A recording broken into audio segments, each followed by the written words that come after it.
Okay, prompt engineering already சொன்ன மாதிரி தான். இந்த ப்ராம்ப்ட் எப்படி கொடுக்குறோம், இதோட கட்டளை, கேள்விகள், நம்ம இந்த ப்ராம்ப்ட்னாலே இதில் வரும்.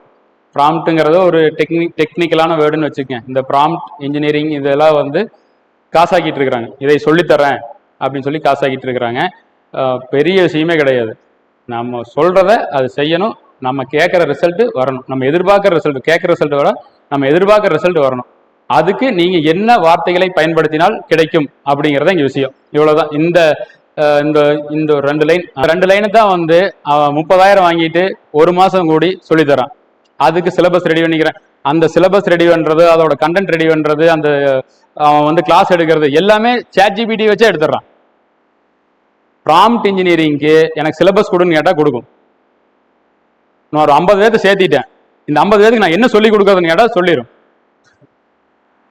ChatGPT வந்து டெக்னிக்கலா யாருக்கு தெரியல, ஆனா அவன் ஏமாத்துறவனுக்கு அவன் ஏமாத்தல, அவன் பிசினஸ் பண்றவனுக்கு தெரிஞ்சிருக்குது. இதை வச்சு நம்ம சம்பாரிச்சு போடல அப்படின்னு. ChatGPT போறான், எனக்கு ப்ராம்ப்ட் இன்ஜினியரிங்க்கு இந்த மாதிரி கோர்ஸ் எடுக்க போறேன், எனக்கு 50 பேர்த்த சேர்த்தி இருக்கிறேன், எனக்கு வந்து இது கொடுன்னு கேட்டா இதுதான் சிலபஸ் வச்சுக்கோ. இந்த ப்ராம்ப்ட்ங்கிறது எல்லாம் இருக்குது, எக்ஸாம்பிள்ஸ் இருக்குது, லைவ் டெமோ இருக்குது, எல்லாமே இருக்குது. ஒவ்வொரு கிளாஸ்லயும் ஒவ்வொன்று எடு. 10 நாளைக்கு டெய்லி 2 hours எடு. எனக்கு இது வந்து 2 hours வந்து எனக்கு 1 hourலயே முடிய போகுது. ஆனா என்கிட்ட காசு கட்டணும்ல, ஏன் 1 hourலயே முடிச்சிட்டீங்க, இன்னும் 2 மணி நேரம் எடுத்துக்கலாம்னு கேட்டா அப்படின்னா, இந்த 1 hour கிளாஸ் 2 மணி நேரம் பண்றதுக்கு என்ன பண்றதுன்னு கேட்டா சொல்லிடுது. இங்க 2 பிட்டை போட்டுவிடு, அங்க 2 பிட்டை போட்டுவிடு, இழுத்துடு, அங்க இழுத்துடு எல்லாமே சொல்லிடுது. Prompt, bad prompt, write and email write and இமெயில்னு கொடுத்தாரு. எனக்கு ஒரு லீவ் லெட்டர் கொடுங்கிறதுக்கும் என்னுடைய பிரச்சனைகள் எல்லாம் சொல்லி லீவ் லெட்டர் கொடுன்னு கேட்கறதுக்கு இவ்வளவுதான் வித்தியாசம். ரைட் அண்ட் இமெயில்னு கொடுத்தீங்கன்னா அது என்ன இமெயில் என்னன்னு தெரியாது, அதுக்கு யாருக்கு எழுதுறது, என்ன எழுதுறது, அனுப்புனர், பெறுநர், பாடி ஆஃப் த கண்டென்ட் எதுவுமே நம்மளுக்கு தெரியாது. ஸோ அதுக்கு பதிலாக நான் வந்து right me a pursue sales email offering 20% discount. இது வந்து கார்பரேட்டோடது. அவங்க கார்பரேட்ல அவங்களுக்கு வந்து ஒரு கிளைண்ட் வந்து மனம் சங்கடப்பட்டு விட்டார்கள் அப்படிங்கிறப்போ அவங்க வந்து எப்படி சமாளிக்கிறது, என்னுடைய கஸ்டமர் வந்தாங்க, சங்கடப்பட்டு போயிட்டாங்க, அவங்களை வந்து திருப்பி வர வைக்கணும், அவங்களுக்கு ஒரு மெயில் அனுப்பணும். அப்படிங்கிறப்போ ஒரு மெயில் எனக்கு கஸ்டமருக்கு அனுப்பணும்னா, கஸ்டமர் இருந்தாங்க, ஒரு மெயில் வந்திருக்குது, வாங்க உங்களை கூப்பிடுறாங்க, இதோட முடிச்சிடும். இதே வந்து நான் உங்களை சங்கடப்படுத்திட்டேன், அப்பாலஜி பண்ணிக்கிறேன், இந்த மாதிரி வாங்க, இனிமேல் இப்படி நடக்காது, நான் உங்களோட என்ன சர்வீஸ் பண்ணிக்கிறேனோ அதெல்லாமே மறுபடியும் பண்ணி கொடுத்துட்றேன் அப்படிங்கிற மாதிரி எலாபரேட்டாக சொல்லி பண்ணும் பொழுது கஸ்டமர் அதை பார்த்ததையுமே பரவாயில்ல, நம்மளை மதிச்சு ஒரு இமெயில் பண்ணியிருக்கு, லெட்டர் அனுப்புறதோ இல்லை இமெயில் அனுப்புறதோ இந்த மாதிரி பண்ணியிருக்கிறாங்க, அவங்களுக்கு வந்து நம்ம வந்து மறுபடியும் போகலாம் அப்படிங்கிற ஒரு மைண்ட் செட் வரும். அதையும் அதுக்கிட்டே கேட்டுடலாம். அந்த லெட்டர் அவங்க பார்த்ததையுமே நம்மளுக்கு வந்து அது ஒரு கேப்சியா இருக்கணும், அந்த வார்த்தைகள் வந்து டச் ஆகணும், பர்சனலாக டச் ஆகணும் அப்படிங்கிறத அது சொல்லிட்டு சொல்லணும். அதை வந்து எப்படி பண்றது அப்படிங்கிறது அதுகிட்ட கேட்கணும். அதுதான் ப்ராம்ப்டிங். எனக்கு மெயில் அனுப்பிச்சு கொடு, என் கஸ்டமர் இந்த மாதிரி சங்கடப்பட்டாங்க, எனக்கு அவங்க சங்கடப்படாத அளவுக்கு இருக்கணும், அவங்க வீட்டில் ஏதாவது விசேஷம் நடந்ததுன்னா அதை மென்ஷன் பண்ணி இந்த மாதிரி இருக்குது, அந்த மாதிரி இருக்குது, இல்லை எங்கள் வீட்டில் விசேஷம் நடக்குது, இந்த மாதிரி இருக்குது, எல்லாத்தையும் மென்ஷன் பண்ணி அதுகிட்ட எல்லா டீட்டெயிலையும் கொடுத்து எனக்கு ஒரு மெயில் பண்ணி கொடு அப்படின்னு கேட்டோம்னா அது அந்த அளவுக்கு மெயில் எடுத்து கொடுத்துரும். ஓகே, இவ்வளோதான். இந்த ப்ராம்ப்டிங் சொன்னோம்ல, இந்த ப்ராம்ப்டிங் மொத்தமே வந்து இதில் முடிஞ்சிடும். Prompt, smart prompt, best prompt அப்படிங்கிற எப்படி வேணா வச்சுக்கலாம். நார்மல் பேட் ப்ராம்ப்ட் இருக்க போறது இல்லை. நம்ம ப்ராம்ப்ட் பண்றோம். ப்ராம்ப்ட்டுங்கிறது கட்டளை கொடுக்குறோம், அதுக்கிட்ட கேள்வி கேட்குறோம். வடிவேல் வந்து அவன் கேட்பான், ஊத்தாப்பம் வேணுங்கிறதான் கான்செப்ட்.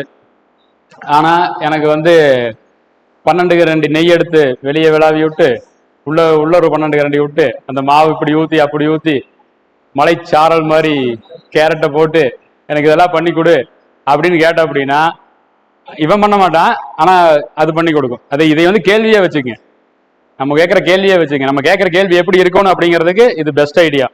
ஸோ இதுல எப்படி இருக்குதோ அது மாதிரியான நம்ம கேள்விகள், அந்த ப்ராம்ப்டிங் வந்து இருக்கணும். எனக்கு இந்த மாதிரி தான் வேணும், எலாபரேட்டா கேட்கணும், தெளிவா கேட்கணும். ஆனா வந்து அதையும் எப்படி கேட்கணும் அடுத்தது சொல்றேன். அதெல்லாம் சொல்லி முடிச்சதுக்கு அப்புறம் அண்ணனுக்கு ஒரு ஊத்தாப்பம் அப்படின்னா முடிஞ்சு வச்சு, அந்த ஊத்தாப்பம் மட்டும்தான் வரும், நம்ம சொன்னது வராது. ஓகே மக்களே, ரேஸ் ஃப்ரேம் ஒர்க் அப்படின்னு சொல்லி எல்லா ஏஐலையுமே யூஸ் பண்ணுவாங்க. இது ரேஸ் அப்படிங்கிறது என்னங்கிறத நம்ம பார்த்துருவோம். அதாவது ப்ராம்ப்டிங் பண்ணும் பொழுது சில விஷயங்கள் கண்டிப்பாக இதுல இருக்கணும் அப்படிங்கிறதுதான். அதுதான் வந்து ரேஸ்ன்னு சொல்லுவாங்க. இந்த ரேஸுக்கான மீனிங் என்னன்னு பார்ப்போம். ஓகே, இந்த ரேஸ் அப்படிங்கிறது என்னன்னா, ஒரு ப்ராம்ப்ட் நம்ம கொடுக்கும் பொழுது ChatGPT என்ன ரோல் எடுத்துக்கணும், அது டாக்டரா, இன்ஜினியரா, ஒரு இ சேவை ஓனரா, இல்ல ஒரு இ காமர்ஸ் பிசினஸ் பண்ற ஒரு என்டர்பிரனரா அப்படிங்கறது எல்லாமே வந்து அதுக்கு சொல்லிடணும். நீ அது என்னவா எனக்கு வந்து நீ பதில் கொடுக்கணும் அப்படிங்கறத சொல்லிடணும். நம்ம வந்து எதுவும் சொல்லாம எனக்கு தலைவலிக்குன்னு சொன்னா டாக்டர் கிட்ட போன்னு சொல்லும். ரோல் அப்படிங்கிறது என்னன்னா நீ என்னன்னு சொல்றணும். டாக்டர் கிட்ட நீ வந்து தலைவலிக்குதுன்னு நம்ம சொன்னோம் அப்படின்னா பக்கத்துல டாக்டர் கிட்ட போங்கன்னு சொல்லிடும். ஆனா அதுகிட்ட நீ ஒரு டாக்டர் அப்படிங்கறத சொல்லிட்டு சொன்னோம்னா தலைவலிக்கு இந்த மாத்திரையை போடுன்னு சொல்லும். ஸோ இவ்வளவுதான் கான்செப்ட், அந்த ரோலுக்கான கான்செப்ட். சரிங்களா? அதுல வந்து ஆக்ஷன் என்ன பண்ணணும், தலைவலிக்கு உங்களுக்கு என்ன வேணும் அப்படிங்கிறது தான் இந்த ஆக்ஷன். சரிங்களா? அடுத்தது கண்டெக்ஸ்ட். உங்களுக்கு டீட்டெயிலா சொல்லணும். உங்களுக்கு ஒத்த தலைவலியா, ரெட்ட தலைவலியா, காலையில தலைவலிக்குதா, சாயந்தரம் தலைவலிக்குதா, உங்களுக்கு என்னங்கிறது வேணும். சரிங்களா? அதை வந்து கண்டெக்ஸ்ட் டீட்டெயில்டா இருக்கணும். அந்த ப்ராம்ப்ட் வந்து டீட்டெயில்டா இருக்கணும். எதுக்கு அப்படிங்கறத சொல்லணும், யாரா ஒர்க் பண்ணணும் அப்படிங்கறத சொல்லணும். சரிங்களா? இதுதான் வந்து இந்த மூணுமே. எக்ஸிகியூஷன் ஆஃப் த எக்ஸெப்டேஷன், அதாவது நம்மளுடைய எதிர்பார்ப்பு என்ன, நம்மளோட ரிசல்ட் என்ன வரணும் அப்படிங்கறத நம்ம தெளிவா இருக்கணும். நம்ம அந்த மாத்திரை சாப்பிட்டா தலைவலி குணமாகணும் அப்படிங்கறதா நம்மளுடைய எக்ஸ்பெக்டேஷன். அதை வந்து பூர்த்தி பண்ணும் விதமாக நம்மளுடைய மேற்கூறிய மூன்றும் சரியா இருக்க வேண்டும். ரோல் சரியா இருக்கணும், அதே மாதிரி ஆக்ஷன் என்ன நடக்க போகுதுங்கிறது சரியா இருக்கணும், எக்ஸிகியூஷன் டீடைல்டா இருக்கணும், சரி கண்டெக்ஸ்ட் டீடைல்டா இருக்கணும். உங்களை அதுல வந்து என்ன சொல்ல போறீங்க, உங்களுக்கு என்ன பிரச்சனை இருக்குது அப்படிங்கறத தெளிவா சொல்லிடணும். இதைத்தான் வந்து இந்த ரேஷன் சொல்லுவாங்க. Role, action, context, execution. இதை வந்து இது ஒரு ஃபார்முலா மாதிரி வச்சுக்கலாம். நீங்க அதை எப்படி யூஸ் பண்ணீங்களோ அப்படி யூஸ் பண்ணலாம். முன்னாடி பின்னாடி மாத்தி போட்டு எப்படி வேணா யூஸ் பண்ணலாம். அதை சொல்லிடணும், இதுதான் எனக்கு வேணுங்கிறத சொல்லிடணும். அப்படிங்கறத இந்த ப்ராம்ப்டிங்ல இருக்கிற இந்த நுணுக்கம். சரிங்களா? இது ஒரு 4 விஷயத்த கண்டிப்பா அதுல இருக்கணும். எக்ஸாம்பிள், இந்த எக்ஸாம்பிள் பாத்தீங்கன்னா, ஒரு மார்க்கெட்டிங், சோசியல் மீடியால மார்க்கெட்டிங் பண்றோம். அப்போ வந்து நம்ம வந்து நான் ஒரு டாக்டர் அப்படின்னு சொல்லிட்டு பண்ணோம் அப்படின்னா மார்க்கெட்டிங் தகுந்த மாதிரி அது யோசிக்காது. ஒரு டாக்டர் மாதிரி தான் யோசிக்கும். அப்போ அதோடைய யோசிக்கும் திறன் குறைஞ்சிருக்கும். இதே வந்து நீ ஒரு மார்க்கெட்டிங் எக்ஸ்பர்ட் அப்படின்னு சொல்லிட்டு அப்படின்னா அது மார்க்கெட்டிங் எக்ஸ்பர்ட்டுக்கான எல்லா டீட்டெயிலும் எடுத்து வச்சுக்கும். பின்னாடி அந்த லார்ஜ் லாங்குவேஜ் மாடல்னு சொன்னோம் பாத்தீங்களா, அதுல இருந்து எல்லாத்தையும் ஹிஸ்டரியில இருந்து எல்லாத்தையும் எடுத்து வச்சுக்கும். இப்ப இதான் நான் கேட்க போறேன். அப்ப நான் வந்து மார்க்கெட்டிங் உள்ள போயிட்டேன், மார்க்கெட்டிங் எக்ஸ்பர்ட்டா நான் இப்ப பேச போறேன் அப்படிங்கிறது அது ரெடி ஆகிக்கும். ஒரு அட்வொகேட்னு சொல்லிட்டோம்னா லா பத்தி ஏதாவது ஒரு சந்தேகம் கேட்கறோம், ஒரு சட்டத்தை பத்தி கேட்கறோம், எந்த செக்ஷன்ல என்ன வரும்னு கேட்கறோம்னா அது வந்து அந்த லா டிபார்ட்மெண்ட்ல போயிடும். ஸோ அதுதான் வந்து அந்த ரோல். அதுக்கான ரோலை கொடுக்குறோம். ஆக்ஷன் அதே தான். இது ஆக்ஷன் வந்து நம்ம என்ன ரைட் பண்ண சொல்றோமா, என்ன பண்ண சொல்ல போறோம், லீவ் லெட்டர் கேட்கறோமா அதுகிட்ட, இல்ல தலைவலிக்கு மாத்திரை கேட்கறோமா அப்படிங்கிறது இருக்குது. இது லீவ் லெட்டர் கேட்கறதுங்கிறது ஒரு மெயில் ரைட்டர்னு சொல்லலாம், கண்டென்ட் ரைட்டர்னு சொல்லலாம், காப்பி ரைட்டர்னு சொல்லலாம். இந்த மாதிரி விஷயங்களுக்கு மெயிலுக்கு யூஸ் பண்ணலாம். இதே வந்து அவங்க வந்து மார்க்கெட்டிங்னா மார்க்கெட்டிங் யூஸ் பண்றோம். டாக்டர்னு சொல்லிட்டு அப்படின்னா எனக்கு தலைவலிக்கு மாத்திரை வேணும் தான் கேட்கணும். டாக்டர்னு சொல்லி போட்டு எனக்கு போய் எனக்கு ஒரு மெயில் எழுதி கொடு அப்படின்னு சொன்னோம்னா அது கன்ஃபியூஸ் ஆயிரும். ஃபர்ஸ்ட் சொன்ன பாத்தீங்களா, அர்த்தம் இல்லாம கேட்கறது, மாத்தி மாத்தி கேட்க கூடாது கிட்ட. அப்ப என்னங்கிறத தெளிவா சொல்லணும் அப்படிங்கறத. அதுல டீடைல்டா இருக்கணும். கண்டெக்ஸ்ட் டீடைல் என்னங்கிறது, ஏன் கேட்கற, எது கேட்கற, எல்லாமே ஏன், எதற்கு, எப்படி அப்படின்னு சொல்லி தெளிவான கண்ணோட்டத்துல அதுல இருக்கணும். அதே மாதிரி அதுல எதுவும் சொல்லாம ஃபர்ஸ்ட் 2 மட்டும் சொல்லிட்டு 3வது சொல்லாம விட்டோம்னா அது இவன் எது கேட்கறான்னு தெரியல, நம்ம என்னத்தை கொடுக்கறது, டீடைல்ல இல்லையே, மெயில் எழுதி கொடுனா எதுக்கு மெயில் எழுதுறான்னு தெரியாம நான் என்னத்த மெயில் கொடுக்கறது அப்படிங்கிற கன்ஃபியூஸ் ஆயிரும். ஸோ இந்த 4 விஷயம், role, action, context, execution. Execution கடைசியில வர்றது நம்ம என்ன எதிர்பார்க்கறங்கிற ரிசல்ட் வந்துடணும் அப்படிங்கிறத தெளிவா இருக்கணும். அது ஃபர்ஸ்டே நம்ம தெளிவா இருந்தோம்னா தான் இதை வந்து நம்ம வந்து அந்த ப்ராம்ப்ட் கொடுத்து வெளியே எடுக்க முடியும். இந்த ப்ராம்ப்ட்ல இந்த 4 விஷயம் தெளிவா இருக்கணும் அப்படிங்கறத முடிவு பண்ணிக்கங்க.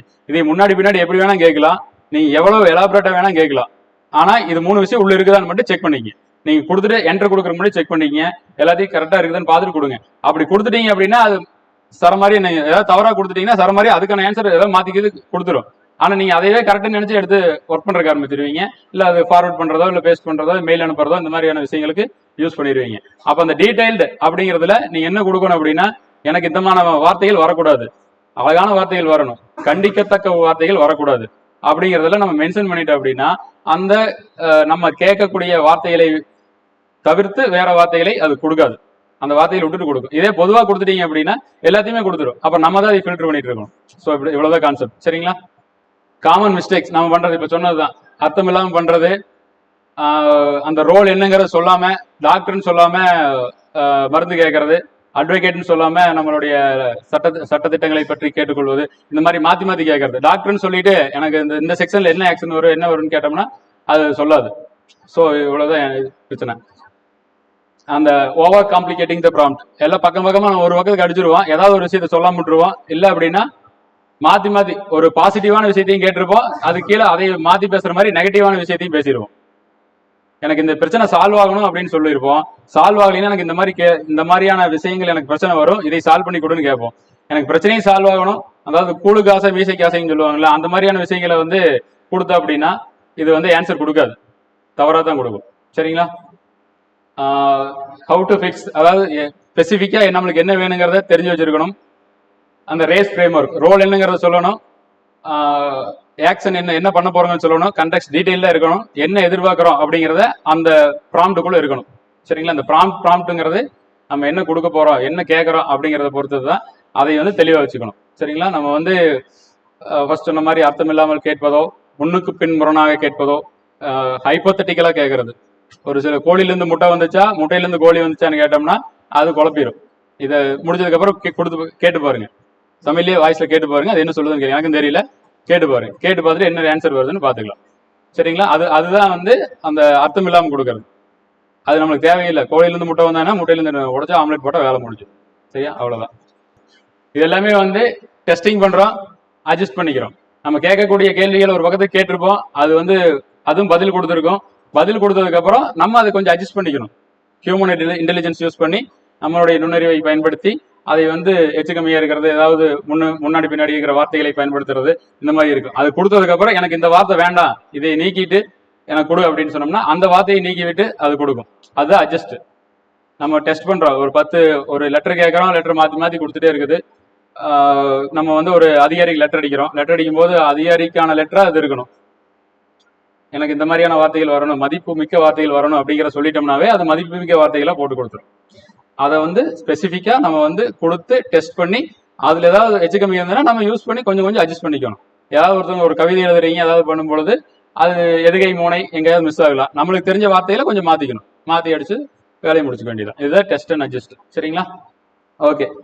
சாட் ஜிபிடி இதுக்கு வந்து இருமொழி கொள்கை போதும், மும்மொழி கொள்கை தேவையில்லை அப்படிங்கிறத கான்செப்ட். அதுவும் தேவையில்லை, ஒரு மொழி தெரிஞ்சா போதும், தமிழ் மட்டும் தெரிஞ்சா போதும். தமிழ் தெரிஞ்சா போதும், தமிழிலேயே பேசிக்கொள்ளலாம், அந்த மொழியிலேயே பெற்றுக்கொள்ளலாம், அதை எந்த மொழிக்கு வேணாலும் மாற்றிக்கொள்ளலாம். ஒரு மொழியில் இருந்து மும்மொழி இல்லை, 4 மொழி 5 மொழி 800 மொழி வரைக்கும் மாற்றிக்கொள்ளலாம் என்பதுதான் இதோட கருத்து. பிசினஸ் எக்ஸாம்பிள்ஸ் ஆல்ரெடி சொன்னதான். மெயில் இது ஒரு லைவ் எக்ஸாம்பிள் பார்த்துலாம். ஒரு எக்ஸாம்பிள், இமெயில் எக்ஸாம்பிள் சொல்றேன். ஆதார்ல வந்து ஏதோ மிஸ்டேக் பண்ணிட்டோம். ஆதார்ல வந்து பேரு லிமிட் வந்து முடிஞ்சிருச்சு, ஒரு 2 லிமிட் முடிஞ்சிருச்சு.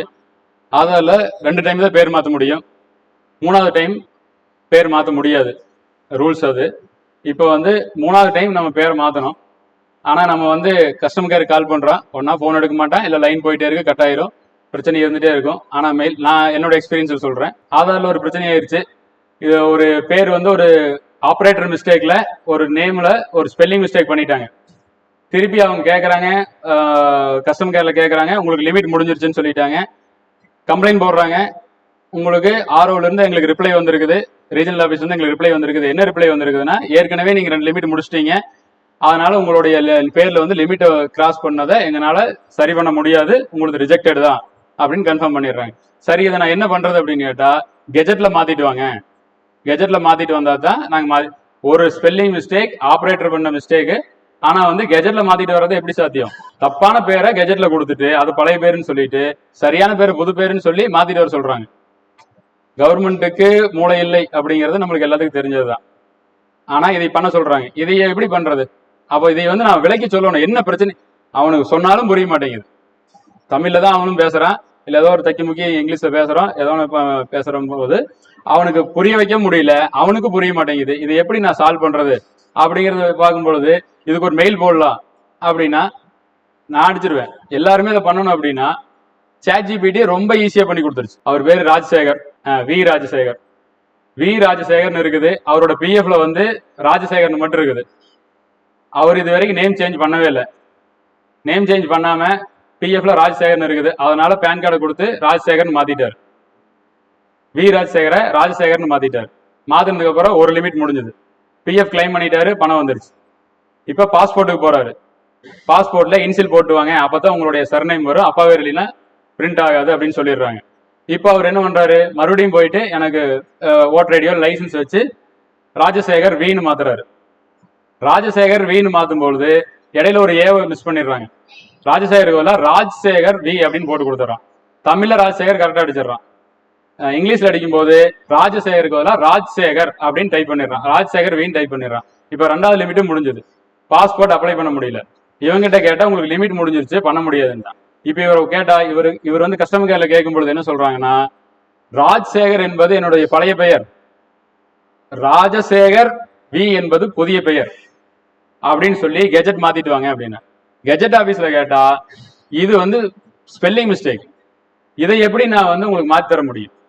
உங்களுடைய பேர் எல்லாமே பள்ளி சான்றிதழ்ல இருந்து எல்லாமே வந்து ராஜசேகர்னு தான் இருக்குது, ஆதார்ல ராஜ்சேகர்னு தப்பா டைப் பண்ணிக்கிறாங்க. தப்பா டைப் பண்ணதுக்கு நான் எப்படி உங்களுக்கு கெஜெட் மாத்தி தர்றது அப்படின்னு கேட்கறாங்க. இப்ப இதையெல்லாம் வந்து நம்ம எப்படி சொல்றது? சாட் ஜிபிடியில புலம்புறோம், இது மொத்தத்தையும் புலம்பிடுறோம். சரிங்களா? என்ன சொல்றோம்? அனுப்புனர் ராஜசேகர் திண்டுக்கல் அட்ரஸ் போட்டுறோம், ரெட்டியார் சத்திரம் அட்ரஸ் போட்டுறோம். 2 பெறுநர், பெறுநர் வந்து யுஐடிஐ பெங்களூர் ஆரோ பெங்களூர் எல்லாத்தையும் கொடுத்துட்றோம். பொருள் என்னுடைய பெயரில் ஏற்பட்ட பிழையை திருத்தி தருவது சம்பந்தமாக லிமிட் கிராஸ் ஆயிருச்சு, என்னுடைய பெயரை வந்து திருத்தி தருவது சம்பந்தமாக. ஐயா வணக்கம், என்னுடைய பெயர் ராஜசேகர், நான் இந்த முகவரியில வசிக்கிறேன். நான் எனக்கு பிஎஃப்காக என்னுடைய பேர் வந்து ஆதார்ல இப்படித்தான் ராஜசேகர் அப்படிங்கிறது தெளிவா, ராஜசேகர் வீணு தெளிவா தான் இருந்துச்சு. பிஎஃப்ல பணம் கிளைம் பண்ண போனப்போ என்னுடைய பெயர் வந்து ராஜசேகர் மட்டும் இருந்தா தான் என்னுடைய பணத்தை கிளைம் பண்ண முடியும்னு சொல்லிட்டாங்க. அதனால கிளைம் பண்ண போனேன், எனக்கு பேரை மாற்ற சொன்னாங்க. நான் வந்து ராஜசேகர்னு பேரை மாத்திட்டேன். திரும்ப வந்தேன், எல்லா வேலையும் முடிஞ்சிருச்சு, பணம் கிளைம் பண்ணி வாங்கியாச்சு. இப்போ பாஸ்போர்ட்டுக்கு போனேன். பாஸ்போர்ட்டுக்கு போகும்பொழுது எனக்கு இன்சில் இருந்தா தான் எனக்கு பாஸ்போர்ட் கொடுப்பேன்னு சொல்லிட்டாங்க. அப்படி இல்லைன்னா என்னோட அப்பா பேர் பிரிண்ட் ஆகாதுன்னு சொல்லிட்டாங்க. அதனால நான் என்ன பண்ணேன், திரும்பி வந்து பாஸ்போர்ட் எடுக்கிறதுக்காக என்னோட லைசன்ஸை கொடுத்து ஆதார் ஆபீஸ் போயிட்டு, தாலுகா ஆபீஸ் போயிட்டு என்னோட பேரை வந்து ராஜசேகர் வீணு மாற்ற சொன்னேன். என்னுடைய கவனக்குறைவோ ஆபரேட்டர் கவனக்குறைவோ தெரியாது, அவங்க வந்து ராஜசேகர் நடிக்கிறதுல ராஜ்சேகர் அப்படின்னு டைப் பண்ணிட்டாங்க. டைப் பண்ணி அது அப்ரூவலுக்கு வந்துருச்சு. ஆனா யுஐடிஐ இதை பார்க்காம, QC செக்ல இதை செக் பண்ணாம, இவங்க வந்து குவாலிட்டி செக் பண்ணதுல தவறு பண்ணி உங்களுடைய சைடு மிஸ்டேக்ல எனக்கு வந்து என்னுடைய பெயரை தவறா வந்து அப்டேட் பண்ணிட்டீங்க. இது என்னுடைய தவறோ கிடையாது, என்னுடைய தவறு முழுக்க முழுக்க கிடையாது, ஆபரேட்டர் தவறு. ஆபரேட்டர் தவறுனா அதை செக் பண்ண நீங்களும் அதை கவனிக்காதனால உங்கள் மீதும் தவறு, ஆபரேட்டர் தவறு. இதை சரியாக புரிந்து கொண்டு என்னுடைய பெயரை இதுதான் ப்ரூஃப் இருக்குது, எனக்கு கெஜெட்ல மாத்த சொல்றாங்க. 1947 கால் பண்ண இந்த அளவுக்கு ரெஸ்பான்ஸ் இல்ல, கெஜெட்ல மாத்த சொல்றாங்க. கெஜெட்ல மாத்துறதுக்கு நான் கேட்டேன்னா எனக்கு கெஜெட்ல மாத்துறதுக்கு இதுக்கு வாய்ப்பே இல்லைன்னு சொல்லிட்டாங்க. ஏன்னா இது வந்து கெஜெட்ல மாத்தக்கூடிய அந்த வகையறாக்குள்ள வரல அப்படின்னு அவங்க சொல்லிட்டாங்க. இதை சொன்னதுனால இப்ப நான் உங்களுக்கு மெயில் பண்ணியிருக்கிறேன். இந்த விஷயங்கள் எல்லாம் எனக்கு தெளிவா புரிஞ்சுட்டு இதை வந்து எனக்கு வந்து சரி பண்ணி கொடுங்க இப்படின்னு சொல்லி மெயில் கேட்கிறோம். இதை நம்ம வந்து இங்கிலீஷ்ல டைப் பண்றதுக்கு எவ்வளவு நேரம் ஆகும்? 1 hour. இங்கிலீஷ் தெரிஞ்சு டைப் பண்ணா, கிராமர் மிஸ்டேக் இல்லாம பண்ணா 1 hourல பண்ணலாம். இங்கிலீஷ் தெரியலனா தமிழ்ல கஸ்டமர் கேர்ல பேசினா தமிழ்ல தான் பேசணும். ஸோ இதை வந்து பண்ணணும். இப்போ சாட் ஜிபிடி ஓபன் பண்ணிக்க, முடிஞ்சா அதை டைப் பண்ணுங்க. நான் அங்க வந்து வாய்ஸ்ல டைப் பண்ணிடுறேன், எப்படி வருதுன்னு பார்க்கலாம், அதோட ரிசல்ட் எப்படி வருதுன்னு பார்க்கலாம். சரிங்களா?